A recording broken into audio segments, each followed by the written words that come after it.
नमस्कार, स्वागत है आपका हमारे YouTube चैनल लक्ष्य शूटर्स में।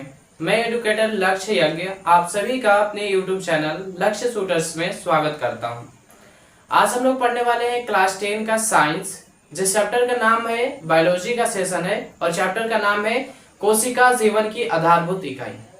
तो बिना लेट किए हम लोग इस चैप्टर को स्टडी करेंगे और इस चैप्टर को मैं पार्ट वाइज पार्ट दूंगा, और लेकिन एक शर्त पे, अगर आप हमारे वीडियोस को देखते हैं देन सब्सक्राइब करते हैं और हमारे वीडियोस को लाइक करते हैं, तभी हम सेकंड वीडियोस देंगे, अन्यथा हम लोग वीडियोस नहीं देंगे। तो चलिए हम लोग आज के सेशन को स्टार्ट करते हैं। तो मैंने चैप्टर का नाम रखा हुआ है या फिर मतलब आपके बुक में दिया है कोशिका जीवन की आधारभूत इकाई। अब देखिए, जैसे कि हर सब्जेक्ट में मैंने चैप्टर के नाम पे कुछ देर डिस्कशन करता हूँ, ठीक उसी तरीके से हम लोग इसमें भी चैप्टर के नाम पे जरूर डिस्कशन करेंगे। अब देखिए, कोशिका, अगर मैं कोशिका की बात करूं तो कोशिका पढ़ने से पहले एक छोटे से पॉइंट को हम लोग को याद करना पड़ेगा, और वो पॉइंट क्या है? तो उस पॉइंट का नाम होता है ब्लड। अब देखो, ब्लड को जरा ध्यान से देख लेना। ऐसे क्लास 8 में आप लोग देखे होंगे, लेकिन फिर भी मैं कह रहा हूं कि एक बार फिर से देख लो। ब्लड जो होता है बाबू, 3 प्रकार के होते हैं। एक आपके पास होता है आरबीसी, और दूसरा होता है डब्ल्यूबीसी, और तीसरा होता है प्लेटलेट्स। ठीक है, अब देखो ध्यान देना, मैं सबके बारे में थोड़ा थोड़ा डिटेल से जरूर बताऊंगा। मैंने कहा आरबीसी, डब्ल्यूबीसी, प्लेटलेट्स। अब कहोगे सर फुल फॉर्म में बता दो, जब यहां तक बता दिए तो बाबू, आरबीसी का मतलब होता है इंग्लिश में रेड ब्लड सेल, और हिंदी में होता है लाल रक्त कणिकाएं। सेकेंड है डब्ल्यूबीसी, जिसका फुल फॉर्म होता है व्हाइट ब्लड सेल, जिसका हिंदी होता है सफेद रक्त कणिकाएं। और प्लेटलेट्स चाहे हिंदी में कहो चाहे इंग्लिश में कहो, दोनों में सेम होता है।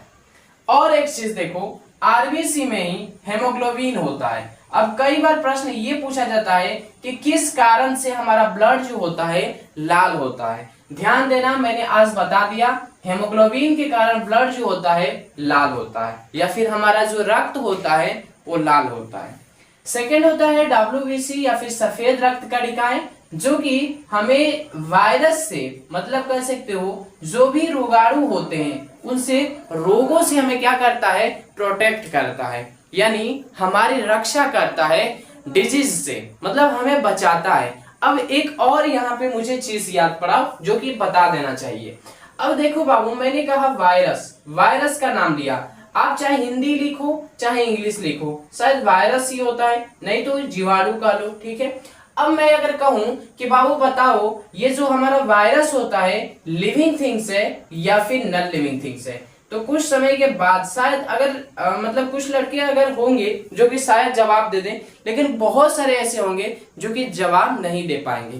तो एक चीज मैं बता दूं कि क्यों नहीं जवाब दे पाएंगे, क्योंकि सब लोग पहले से जानते हैं कि सर ये रोग पैदा करता है इसलिए लिविंग थिंग्स होगा, लेकिन नहीं बेटा जी लोग, ये हमारा होता है नॉन लिविंग। तो कहोगे सर नॉन लिविंग अगर होता है तो फिर हमें रोग कैसे दे देता है?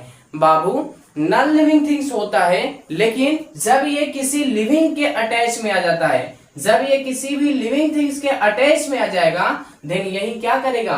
हमें बीमार कर देगा, हमें बीमारी दे देगा। आई होप, मुझे आशा है कि यहाँ तक आप लोग को अच्छे से समझ में आ गया होगा। तो अब चलते हैं अपने चैप्टर को स्टार्ट करते हैं। सबसे पहला कोशिका जीवन की आधारभूत इकाई। कोशिका का इंग्लिश बाबू होता है सेल। ठीक है, सेल को ही हिंदी में कोशिका कहा जाता है, और है जीवन की आधारभूत इकाई, या फिर कह लो structural unit of, basic structural unit of life. ठीक है, अब देखो नेक्स्ट आते हैं। सबसे पहली बात पढ़ेंगे किस चीज को हम लोग? सेल, या फिर जिसको हिंदी में कहा जाता है कोशिका।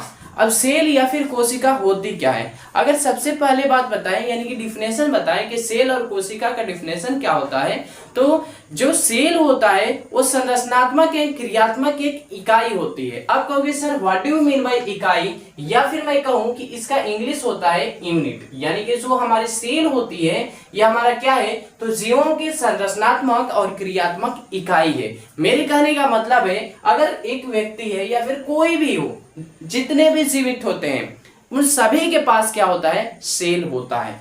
अगर सेल ना हो देन हमारा बॉडी से ही नहीं बनेगा, देन हमारे पास टिश्यू ही नहीं बनेगा, टिश्यू से ऑर्गन बनते हैं, ऑर्गन से हमारा बॉडीज बनता है। ध्यान देना, अगर मैं बताऊं आपको तो मैंने कहा कि सबसे पहले सेल बनेगा, सेल से टिश्यू बनेगा, टिश्यू से ही हमारे ऑर्गन बनते हैं और ऑर्गन से ही हमारे क्या होते हैं, तो हमारे बन जाते हैं बॉडी। ठीक है, पहले कोशिका, फिर ऊतक, फिर अंग, फिर पार्ट मतलब बॉडीज। ठीक है, तो यहां तक आई होप, मुझे आशा है कि आप लोग को अच्छे से समझ में आ रहा होगा।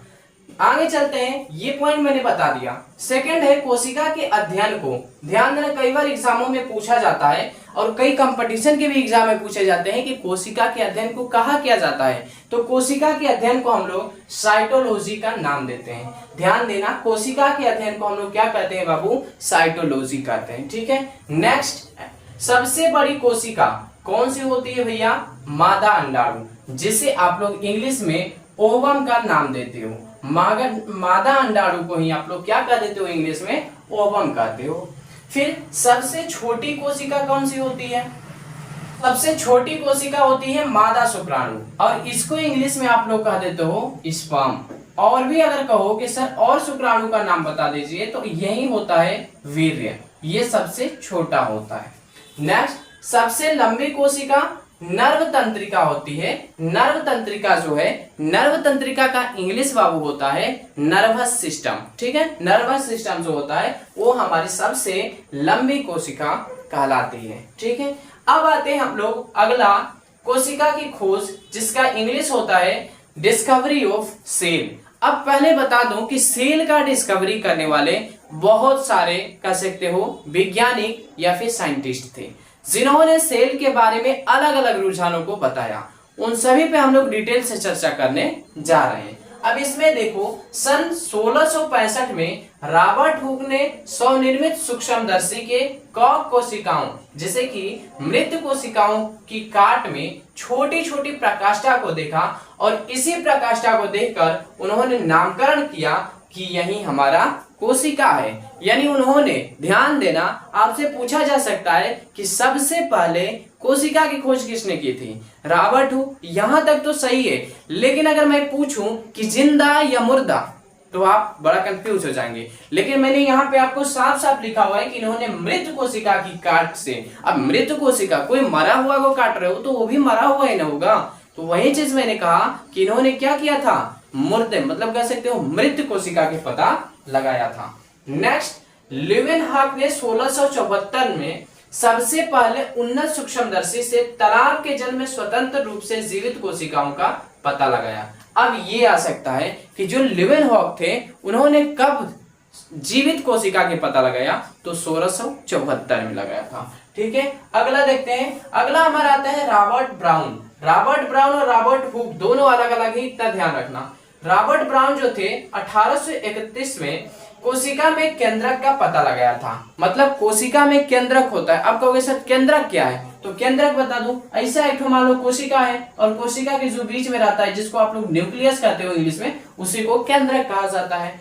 नेक्स्ट, प्रोपुंजे ने 1839 में कोशिका में स्थित तरल जैविक पदार्थ को जीव द्रव्य का नाम दिया था। आपसे प्रश्न पूछा जा सकता है कि जीव द्रव्य का नामकरण करने वाला कौन था और कितने में किया था। प्रोपुंजे था 1839 में किया था। नेक्स्ट, स्लीडन 1838 तथा स्वान 1839 ने कोशिका सिद्धांत के बारे में बताया। अब आपसे पूछा जा सकता है कि कोशिका सिद्धांत यानी थ्योरी ऑफ सेल के बारे में या फिर किसने चर्चा किया था, तो आपको याद रखना है दो लोग थे, एक स्लीडन थे जो कि 1838 में किए थे, और एक हमारे स्वान थे जो कि 1839 में किए थे।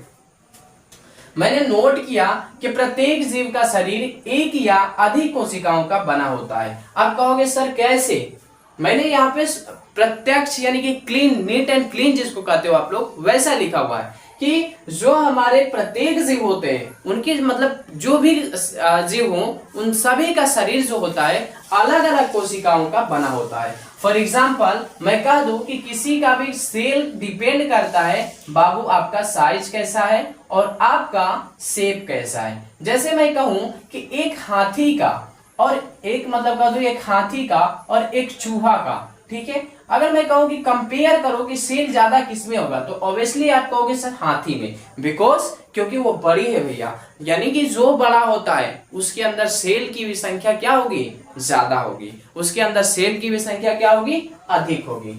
नेक्स्ट, प्रत्येक जीव की उत्पत्ति एक जीव से होती है, या फिर यहाँ पे मैंने गलत लिख दिया, एक कोशिका से होती है। ठीक है, एक किससे होगी, कोशिका से होगी। ये मतलब कि प्रत्येक चाहे कोई भी जीव हो, उसकी जो उत्पत्ति होती है, जन्म होता है, ओरिजिन होती है, वो हमारा किससे होगा, कोशिका से होगा। प्रत्येक कोशिका एक स्वाधीन इकाई है, यद्यपि सभी जीवों में कोशिका मिलकर काम करती है। यानी कि ये एक स्वाधीन, मतलब स्वाधीन का मतलब क्या होता है, स्वतंत्र इकाई है भैया, लेकिन फिर भी मिलकर काम करती है। मैं लिख रहा हूं, मैं आपको पढ़ा रहा हूं, इधर की सभी कोशिकाएं हमारी क्या कर रही हैं, वर्क कर रही हैं। इनमें से कोई एक कोशिका काम ना करे, then how can I read you, नहीं पढ़ा सकता मेरे दोस्त। नेक्स्ट, केंद्रक नई कोशिका के विभाजन में मुख्य भूमिका निभाता है। यानी ये जो केंद्रक है, ये जो न्यूक्लियस है, एक सेल से दूसरा सेल बन जाए, इसमें ये मुख्य भूमिका निभाता है। फिर अगला लिखा, रॉबर्ट हुक को कोशिका सिद्धांत या फिर कह लो कोशिका विज्ञान का जनक कहा जाता है। ध्यान देना मेरे दोस्त, रॉबर्ट हुक को कोशिका सिद्धांत या फिर कोशिका विज्ञान का जनक कहा जाता है। आई होप, मुझे आशा है कि आप लोग को यहाँ तक वीडियोस अच्छे से समझ में आ गया होगा और आपको राइटिंग वगैरह अच्छे से समझ में आ रहा होगा। अगर आपको नेक्स्ट पार्ट चाहिए तो आप हमारे चैनल को सब्सक्राइब कर लेना और कमेंट में जरूर कुछ टाइप कर देना, जिससे मुझे पता चल सके कि नहीं हमारे बच्चों को और ज्यादा चाहिए। वीडियोस को ज्यादा से ज्यादा शेयर करना, हमारे चैनल को सब्सक्राइब कर लेना और वीडियोस लाइक जरूर कर देना। मिलते हैं एक नेक्स्ट टॉपिक के साथ, और अगर इस टॉपिक को प्यार देंगे तो मैं जरूर बनाऊंगा वीडियोस, ये मेरा प्रॉमिस है। मिलेंगे एक नए वीडियोस और नए एक कह सकते हो कोई पॉइंट के साथ। तब तक के लिए जय हिंद, जय भारत, जय बिहार।